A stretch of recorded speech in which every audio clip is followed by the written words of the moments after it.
Hello, back with the ATCs, ATC clones I should say.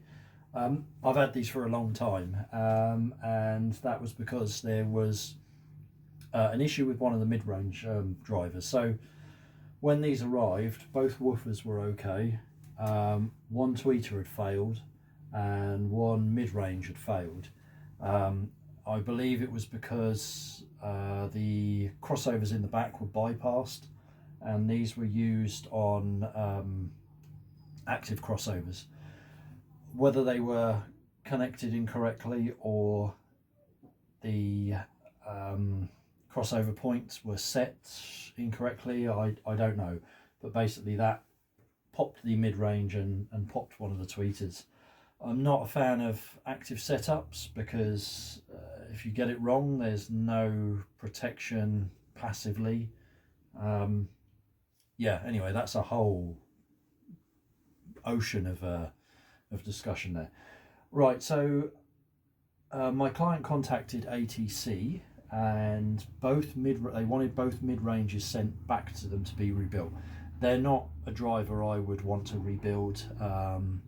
If a kit was available, I don't know whether it was or not. Anyway, they got sent back to ATC, and they were of an age where I think earlier units suffered from a bit of corrosion inside, and these were on the kind of changeover time between the modified drive units and these early ones. So they were both stripped and found to be corroded inside, and because of that not serviceable. So we now have two new mid-range drivers at quite an expense.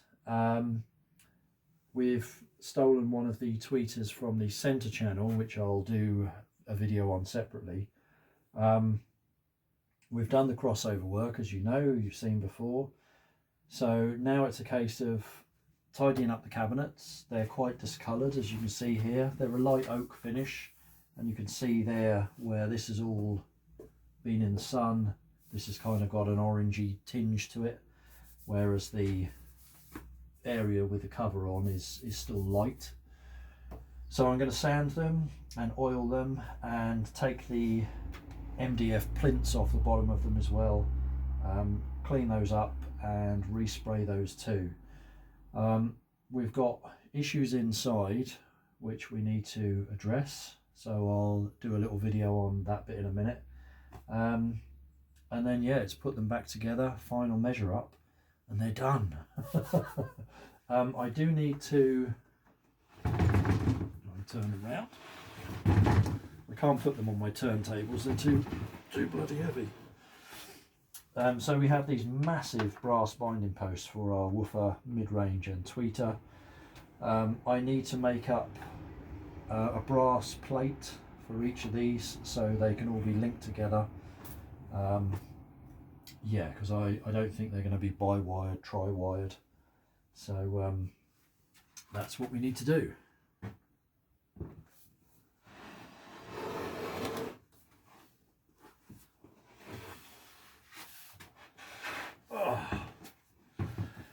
Yeah, so they've been quite interesting really. I mean, the cabinet work is beautiful, no denying that.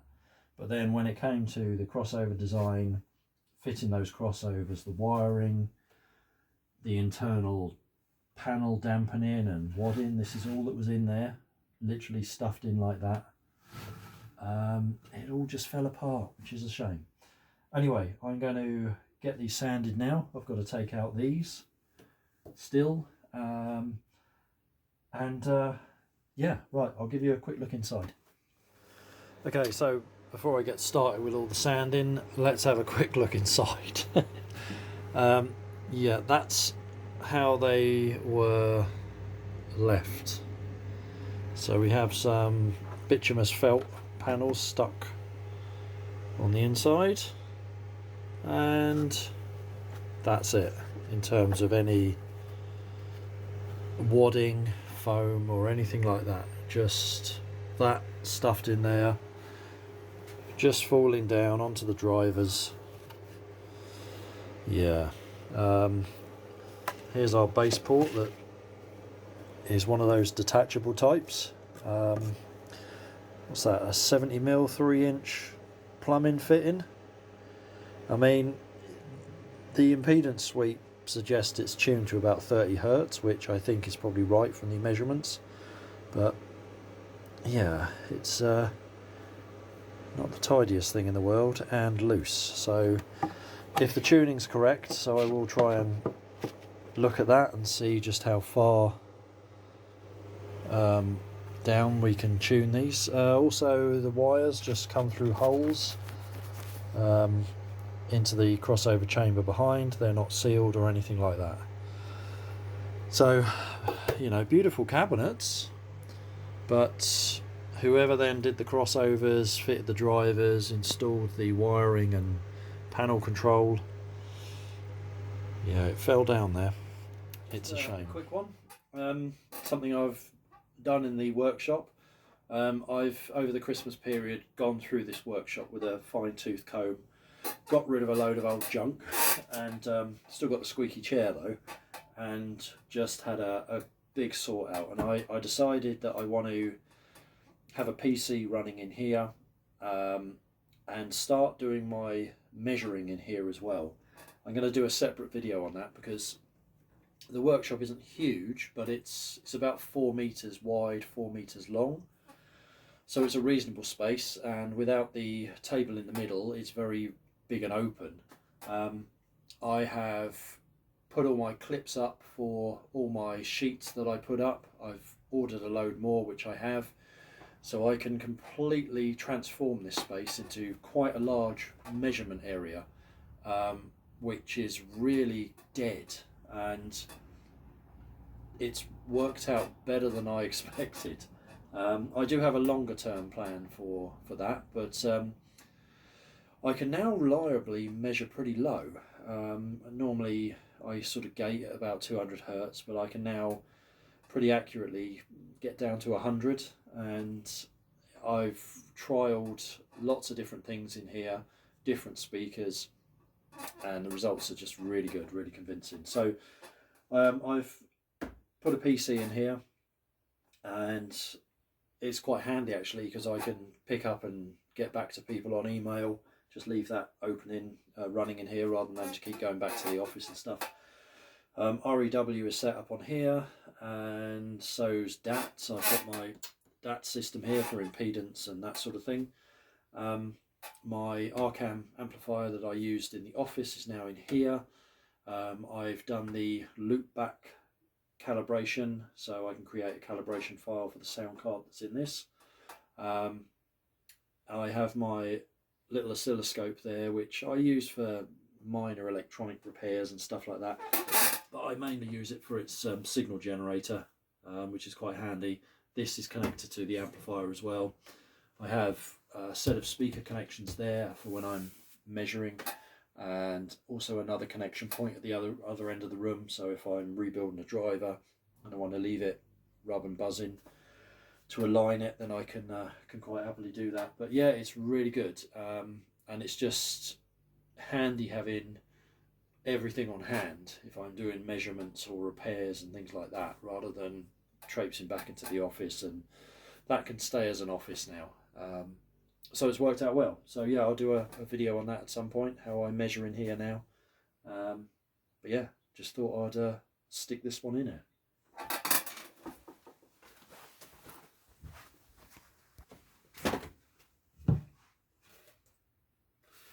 I expected there to be some fairly substantial bolts holding this on. But no, it was just 4 plasterboard screws, dry lining screws.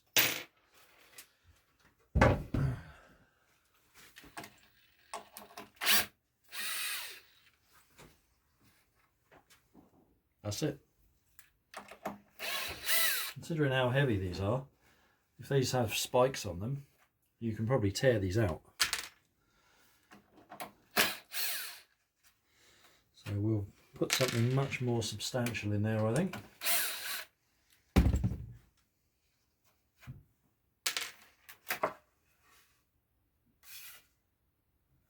Yeah.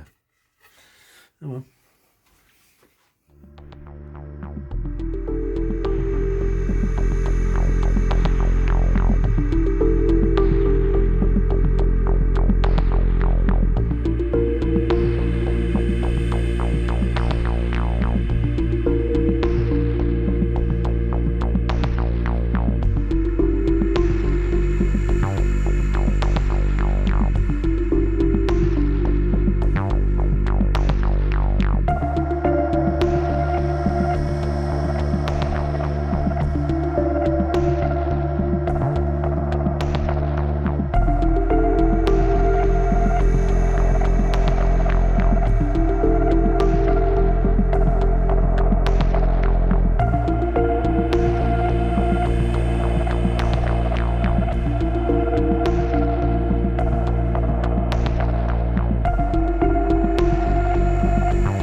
So these have been lacquered, so they're going to need a reasonable amount of sanding.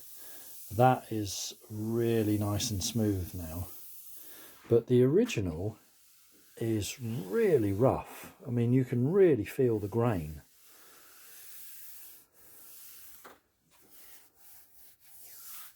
And that is lovely and smooth.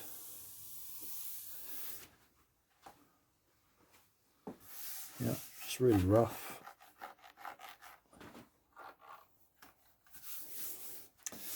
It's almost like the cabinets have just been lacquered. They haven't been flattened off beforehand. Yeah. Okay, so this one's sanded. Sides have come up really nicely, but there's a lot of sun bleaching on the top. I'm hoping it's going to disguise itself a bit more when I oil it, but there was a heavy tan line here where the cover was. It's deep in the veneer, so I can't sand it out. I can soften it out, but I can't get rid of it, which is a shame. I mean, often with speakers that are lacquered, it's the lacquer that goes yellow, but the lacquer's off now. So, yeah, I'll just keep coating it in oil, and hopefully they'll sort of hide themselves, really. But yeah, I've done the top of this one. I've got to do the sides now. But they're going to look a lot better than they were. All the marks and things are going to come out. There's also a bit of damage there. It's a bit puffed up. And there's quite a stain there. This one here as well. We're a bit loose on the corner there, so I will sand that and then glue it. But yeah, is what it is, unfortunately.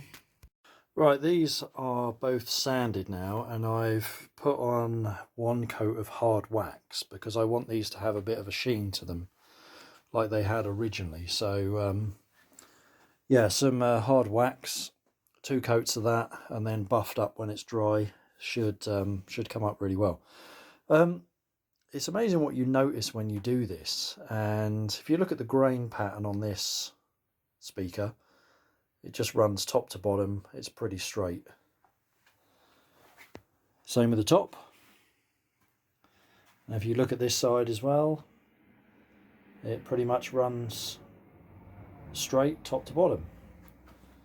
Then if you look at this side, or the other speaker, it's quite a different grain pattern. The front baffle is the same, and then if you look at this side, very different. So there's the other one. Yeah, I mean, it's the same wood. It's an oak veneer. And the tops are quite dark. I mean, that's had quite a sanding. And that grain is pretty dark. Whether they've seen a bit of moisture on the top, a plant pot or something that's wicked through it. But yeah, I mean, these have been made out of pre-veneered MDF, so the chances of book matching the grain around the sides and the top is kind of impossible. You know, you see that grain come up and then all of a sudden we change into this. So it doesn't follow around continuously. But yeah, there we go. Obviously building a speaker and then veneering it afterwards is a lot more work than just starting with pre-veneered wood. Amazing what you notice when you do this. Right, so I've taken both of the supposed base ports out, and as I mentioned earlier, they are just what's that? 82 mil, yeah, drainage fittings basically. That one's fairly reasonable. The end has been cut. I assume that is for tuning, although I can't see that much has been cut off that. It's literally just the fitting. But this one has just been, you probably can't see that, how pissed that cut is. There you go. So there was a huge great gap where it was in the port, and the back's been cut off as well. I mean, you feel like naming the company that built these. I mean, it's an idiot in a shed that should be doing stuff like this, like me, not a reputable company. We will redo it.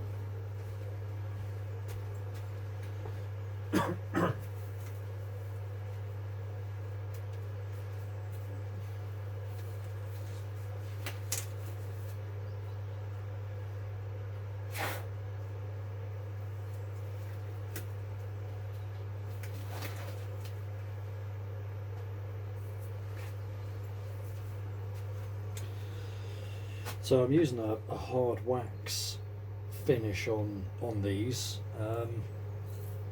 which nourishes the wood, or the veneer I should say, and keeps it nice and healthy, stops it drying out and going all nasty.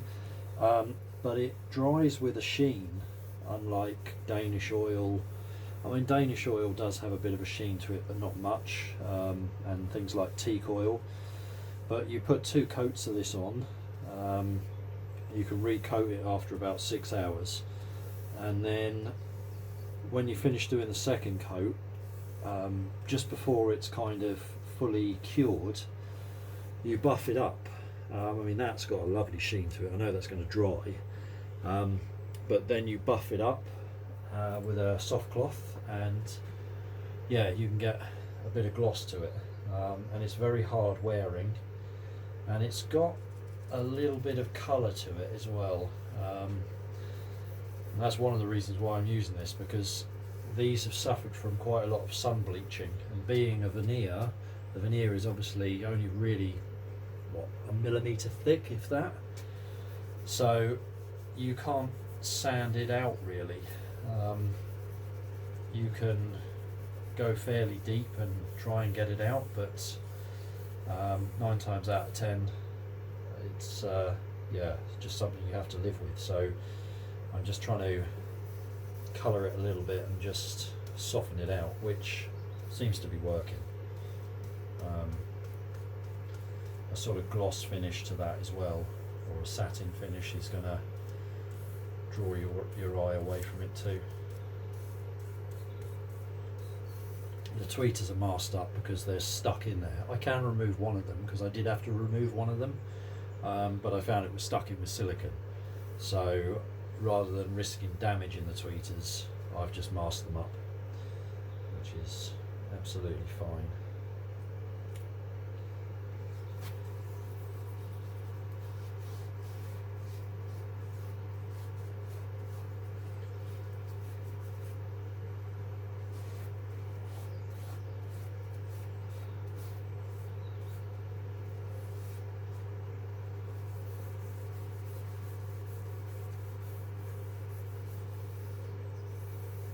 There's a chance I may 3rd coat these, but I doubt it. So yeah, they should come up nicely. And then next I've got the plinths to paint black again. I haven't done the backs of these. The backs are absolutely fine, there's no staining on them or anything, so I'm just going to leave those as they are.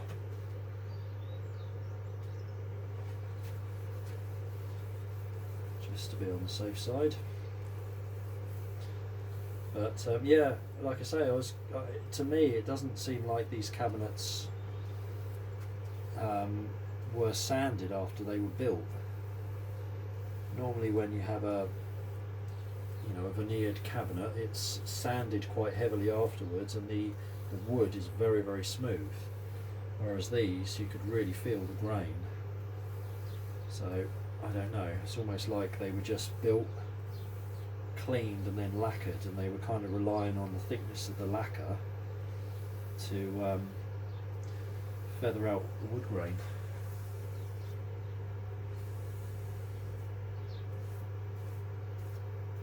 Add null.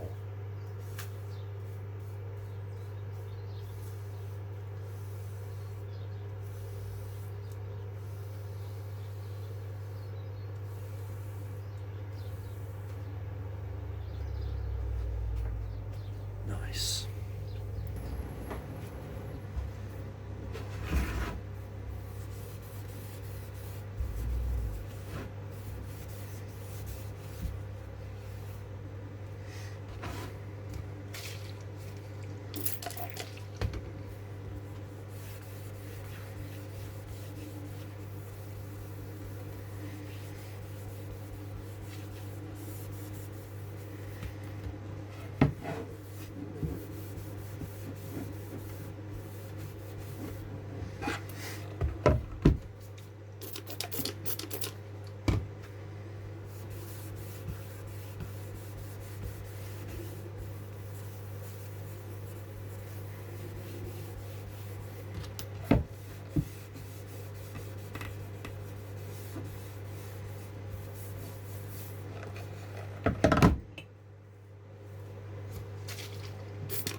Right, so I think that'll do for this part. These are being sanded, a couple of coats of wax on them, which when it dries I need to buff that up, and that should sheen these up quite nicely. Plinths are sprayed now, 2 coats on those, so they are looking splendid. So this is part 3. I'll do a final part 4 where we'll fit the foam, fit the drivers back in, and yeah, measure them up. I don't think I'll be lugging these into the lounge and listening to them. I'll probably crudely do that in here. They're just too bloody heavy. But yeah, obviously I will listen to them. I always listen to the speakers. That's what they're there for. Anyway, catch you in the next part.